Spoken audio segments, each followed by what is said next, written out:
What's up, the squad? Back with another video. Y'all seen the title was going down. Make sure you hit the like button, hit that subscribe button for me, please. Y'all see it in the title right here. So you got the latest on Mike Johnson on Chuck Schumer. Says Chuck Schumer only wants 4 people to go, basically in a private back room. But a lot of it's shady. Mike Johnson calls it out here. Check it out. There's also been reports, Mr. Speaker, that Leader Schumer would almost like to have almost a backroom negotiation. Maybe it would involve President Trump. Maybe it would involve a Majority Leader Thune. Maybe you as well. To just get a couple of things out, not the whole 1.5 trillion, all the things that you outlined, but maybe just the Obamacare. Enhanced subsidies. Can you confirm that has been something that Senator Schumer?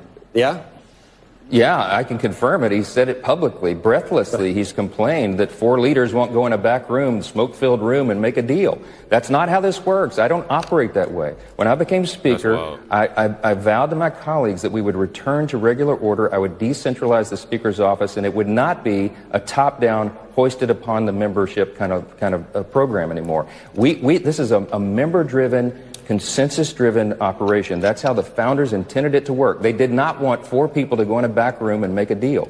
By the way, I couldn't do that on something as complicated as extension of Obamacare COVID subsidies because we have to find the consensus. There's 100 different ideas on how to improve that, and we needed the time in October and November to work through that with all the members. I refuse to go in a back room with Chuck Schumer and make a deal.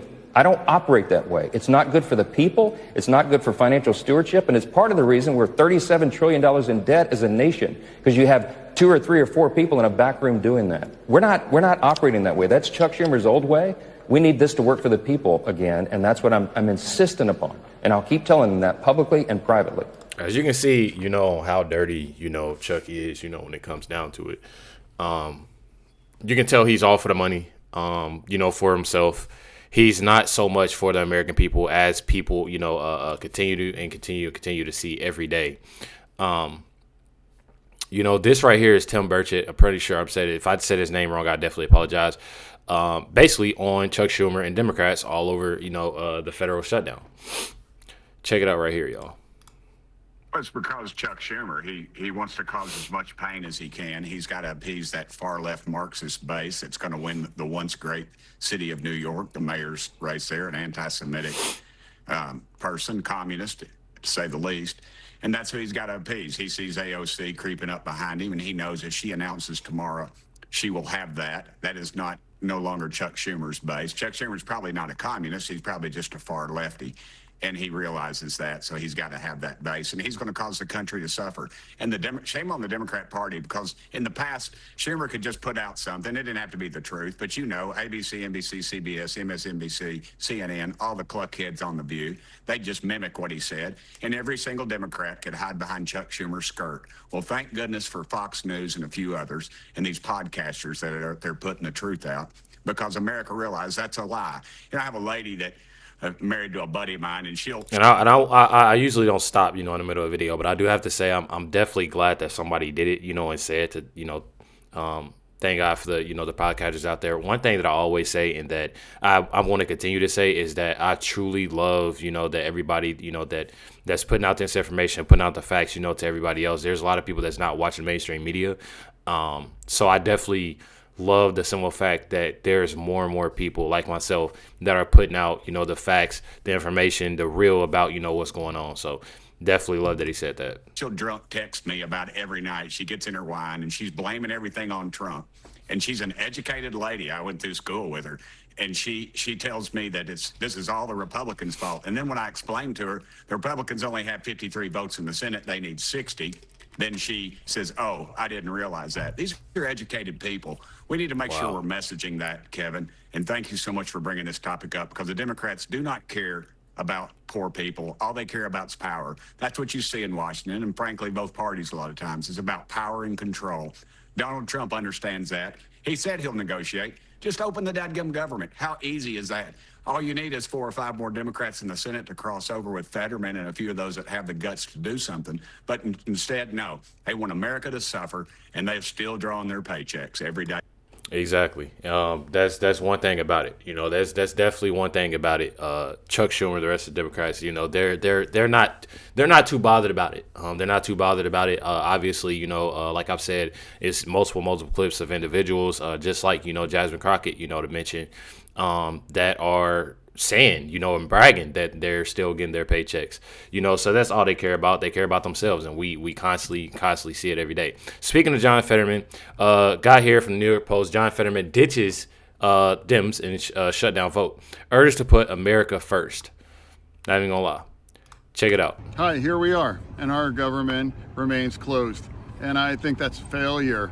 And I'm the guy that's going to consistently vote for country over party. I'm always going to vote for paying our military over the party.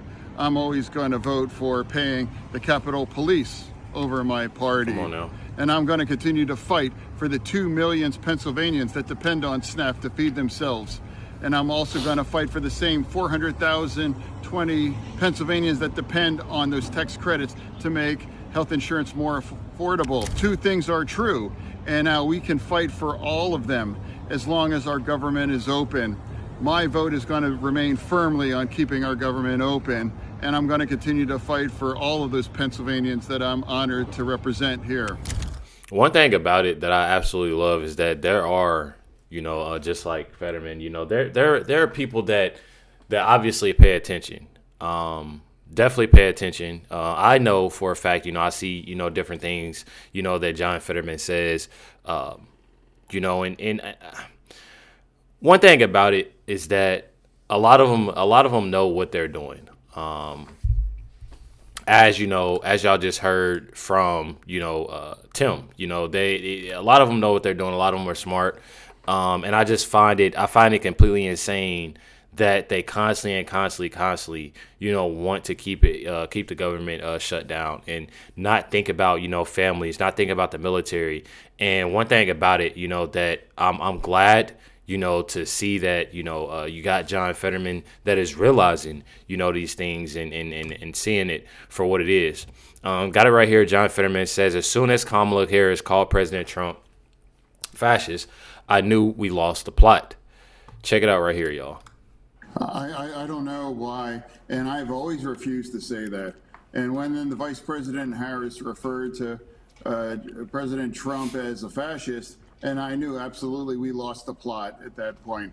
If you call the president or someone like a fascist, you're effectively calling the people that are going to vote for him, and then they must be fascists too, or they support fascism and those things, and that's just not true. That's just not it.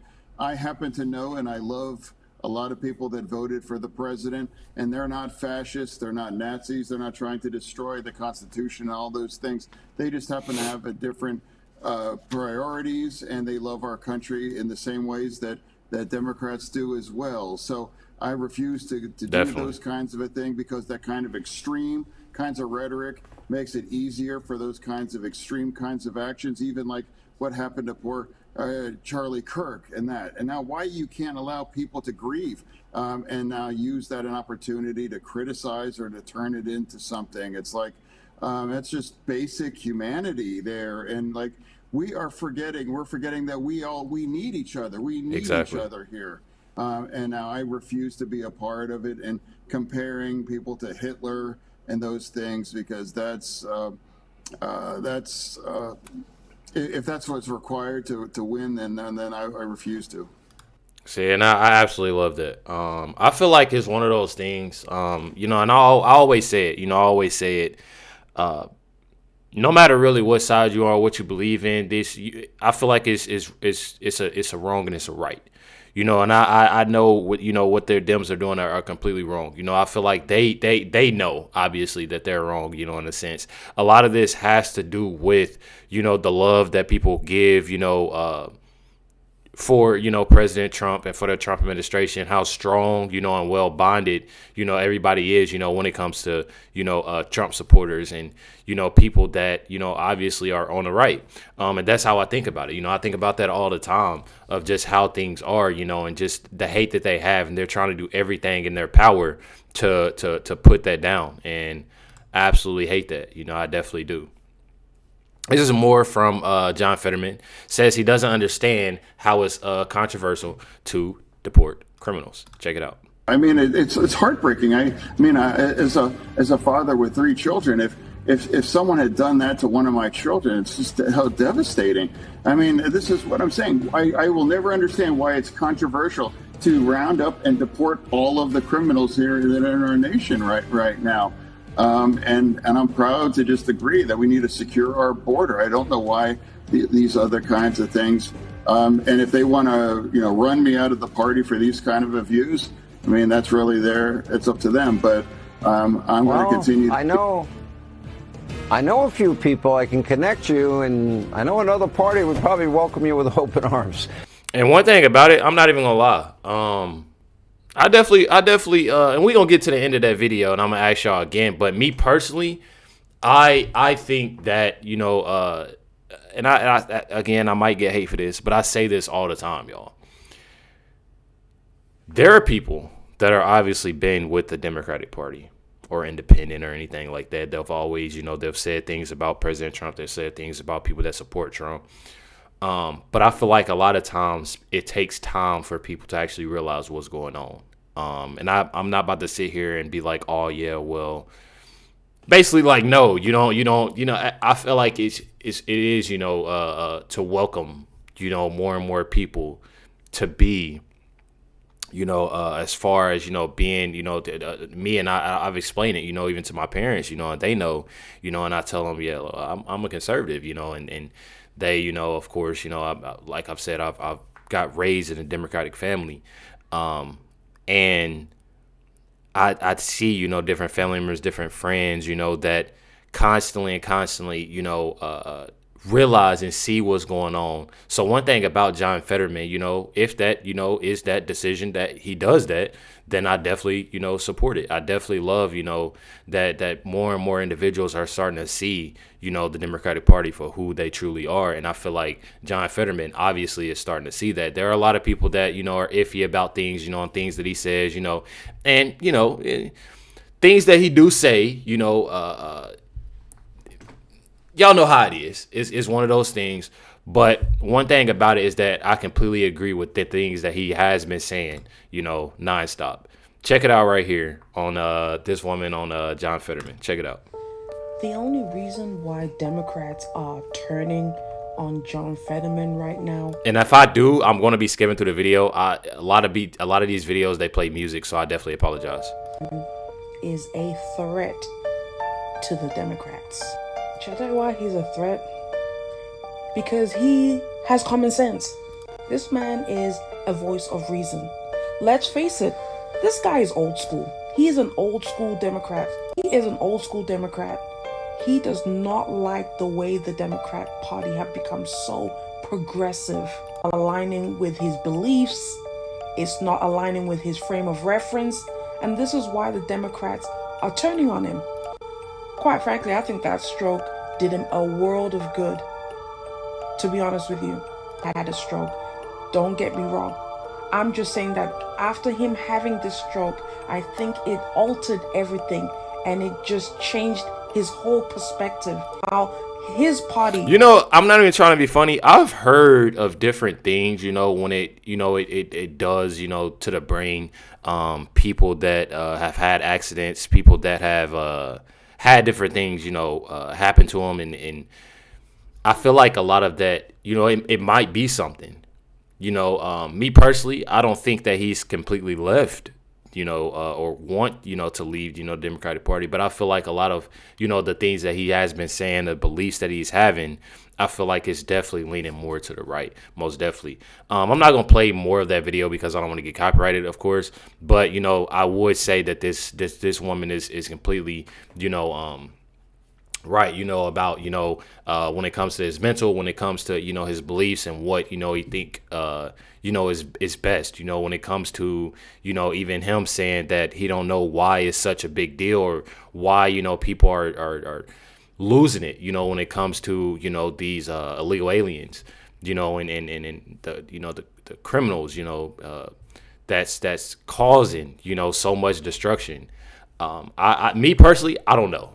I don't truly know what it is with it. I've been trying to figure it out, especially, y'all know I've been covering a lot of what's happening in Chicago. Next video, stay tuned. Gonna be covering, when it comes to California, just different, obviously, places, in the United States that definitely has a lot of crime, that's high in crime, when it comes to, illegal aliens even.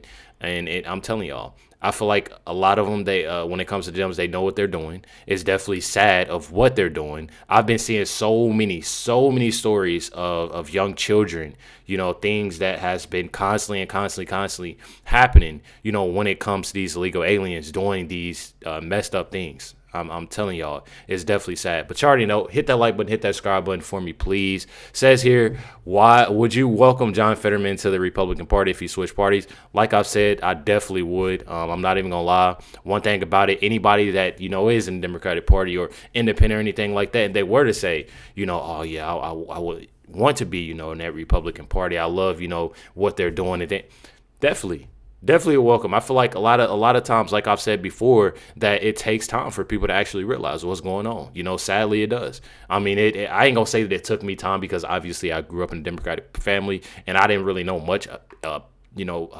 politic wise, and what's going on in the government. But trust me, now I do. And one thing about it, I definitely love, and I don't ever see myself, going back to the Democratic Party. Hit the like button, hit that subscribe. I definitely appreciate y'all. Much love, everybody. Catch y'all next one.